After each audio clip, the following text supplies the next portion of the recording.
Hey everyone, First T here. Thanks for checking out this YouTube channel.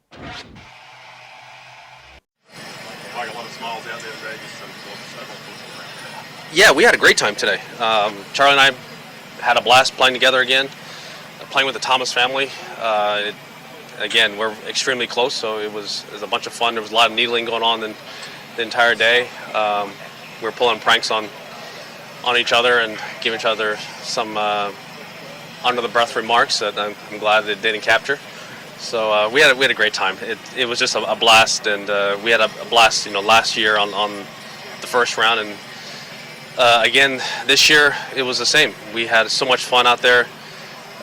We did one thing that we wanted to do. We wanted to keep a clean card. Last year we made a bogey in each round. This year we didn't. Our third straight 62, which I think is pretty good. Hopefully tomorrow we get off to a quick start and keep it going. Question. Hey Tiger, question here for NBC. I'm curious, what was your favorite moment out there with Charlie today? Just everything. The whole. I mean, I wish I could have walked, with him and been with him, each and every step like I was last year. Physically, I'm not unable to do that. So I was the guy going out there and getting golf balls from Mike, who was offline, or I was offline and bringing balls back around. So, it was different, trying to drive the cart slower, with him and talk to him and make sure we were present. We're still a team. We're still doing it together. It's a little bit harder when I'm in a cart, moving around a little bit or trying to get through the galleries. The guys were extremely respectful and great, so supportive. But again, it's totally different than walking step by step. Unfortunately that's a reality that we just can't experience this year.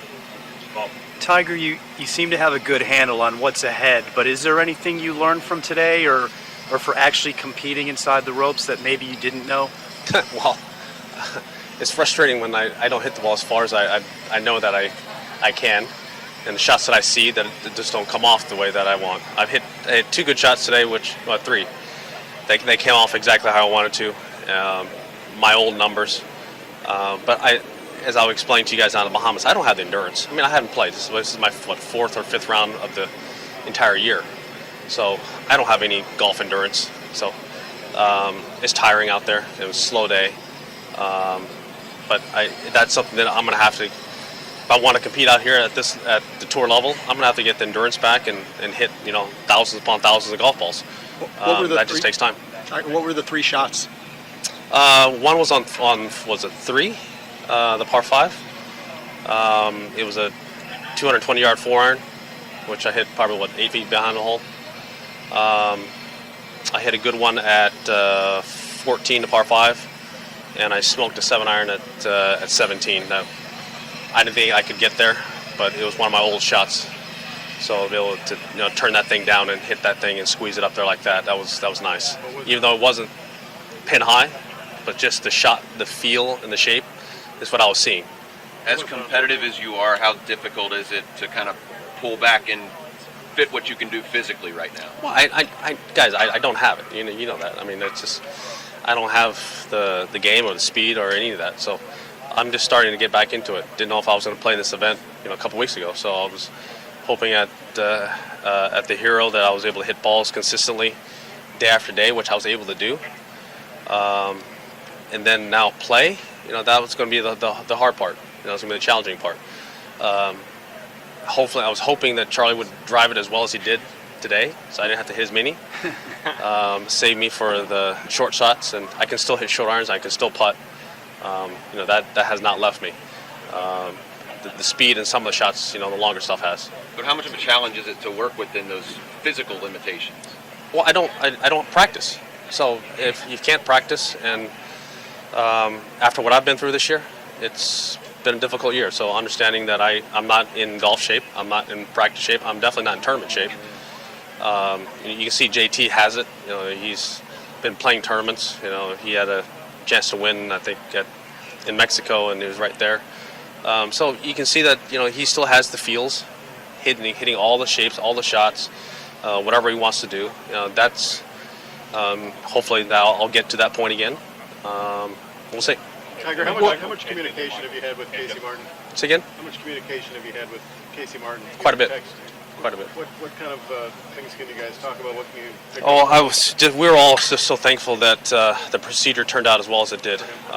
He didn't lose as much as the femur as the doctors were thinking that going into the procedure he was going to lose a lot of the leg and maybe possibly all the way up to the hip. Now he's only got a prosthetic from the knee down. I mean, he's still in rough shape. It still hurts quite a bit, but what he's gone through his entire life, the amount of pain that he's lived in daily, and people have no idea how much pain that guy's lived in and how tough he is mentally and physically. And if anybody can get through what he's dealing with right now, it's Casey.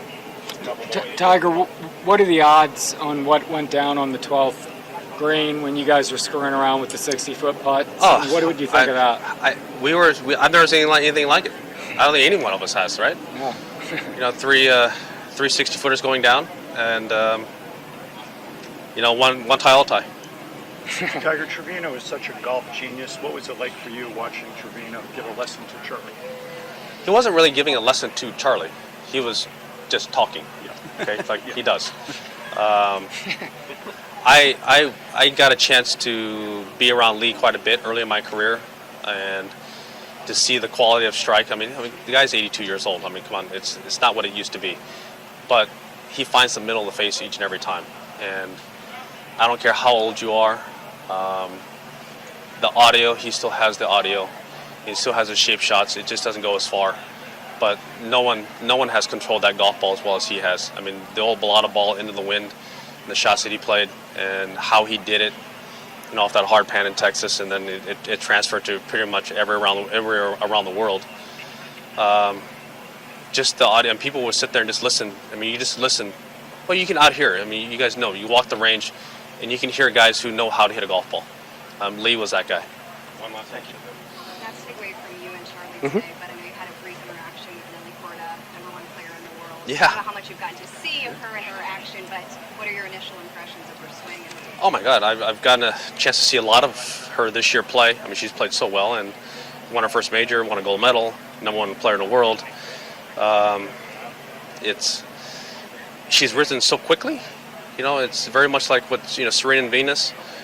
Venus was the one same with Jess, but then once Serena got rolling, you can see the same thing with Nelly. She just has that fire, that inner drive. I mean, she's a lot like her dad. Just a lot like her dad, and it's just fun to see someone at that age succeed as fast as she has, and she's earned it. Anything you can pick out from what you have seen? Well, just her golf swing. How fluid it is, and how the movement, center of strikes, the way she hits it, the way she controls it, her temperament on the golf course, and how hard she fights. I mean, she fights on each and every shot, and you can't say that about every single player. Some players will dog it here and there, but Nelly's not like that. Thanks, Tiger. Thank you. Yeah, guys.